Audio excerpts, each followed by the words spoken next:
If you are like me, you like things organized. If you're not like me, you might need things to be organized.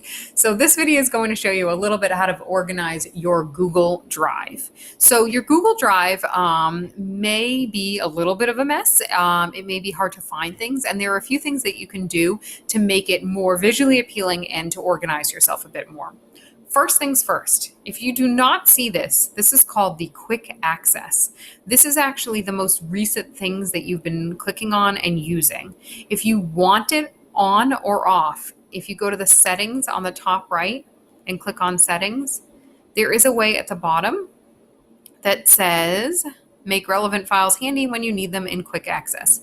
If you uncheck that box and press done, you will not see that anymore. To me, I think it's helpful and convenient, but for you visually, it may be a mess and you don't like it there. So again, under settings, at the bottom, you'd uncheck the relevant files for quick access. And this bar would go away or come back depending on what you choose.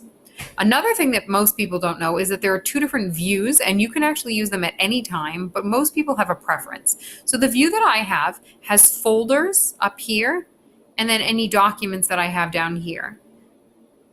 The documents also show actual previews, visual previews of the documents.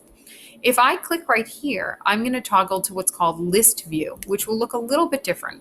Same exact folders and files, but looking a little bit differently. Here we go.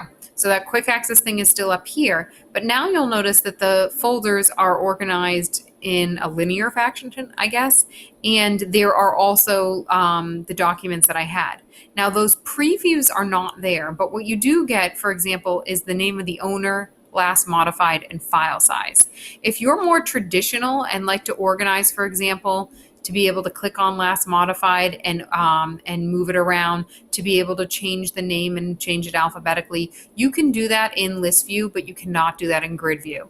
If you're like me, I actually like to see the folders. So again, I just click at the top right and I switch back. I like to see the physical folders. So what I do is they are automatically organized alphabetically by name. I actually put numbers on the ones that I like the best. So I use my Masters in Technology folder the most, so I use them as 1 and 2.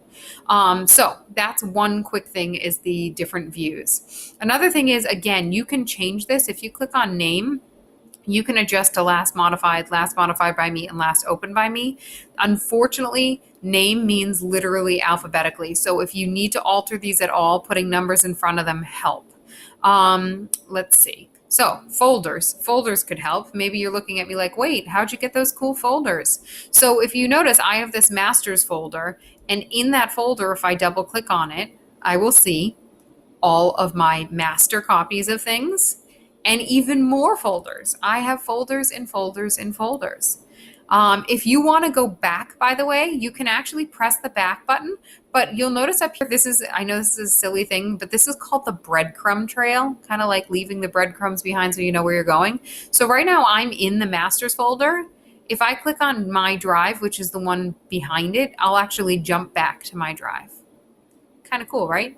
So again, if I went to masters and then I went to housekeeping, you'll notice my breadcrumb trail keeps getting bigger. So it now says my drive, masters, housekeeping, and I can keep clicking back in the trail to move back to where I was. Pretty cool. So how to make folders. If you are in your drive, you would just press new folder. It's that simple. Once you press folder, it's going to ask you for a name. So we're just going to say practice for one, and press create. It'll automatically create the folder and actually jump to it and highlight it for you so you have it.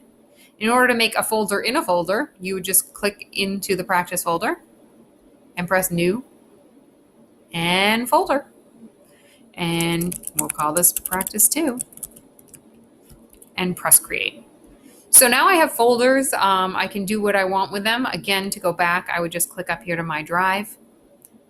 And the easy thing you can do with this now is, for example, if this document right here, the summer reading document, is really important and that goes in that folder, if I just click and drag it like I would any file on the computer, I can actually move it into the practice folder, let go of it, and it'll drop right in there. So now I go into practice and there it is, which is great.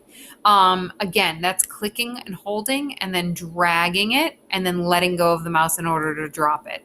Another thing you could do if you're not comfortable dragging it is if you right click on any document, you can actually press move and it'll come up with a list of all your folders. So maybe I want to move that from practice to practice 2, or maybe I want to go back and move it back to the drive.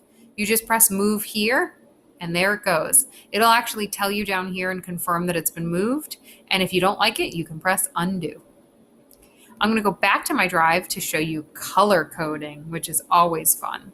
So if you right click on any folder, you can go to change color and you can actually color code your folders however you want. Now, I know it's kind of lame. You thought the whole tab was going to turn red, but no, just a little red folder turns red. I wish that it was different, but that's how it is. So again, I can right click any of these folders, press change color, pick a fun color, and there's my folder. For those of you who are wondering why some of the folders just look like folders and some have a little person on it, that's just because that folder specifically is shared with other people. I personally shared that with other people. Other than that, that's really how you would organize it the best way is through folders and moving files. If you have any questions, please feel free to email me.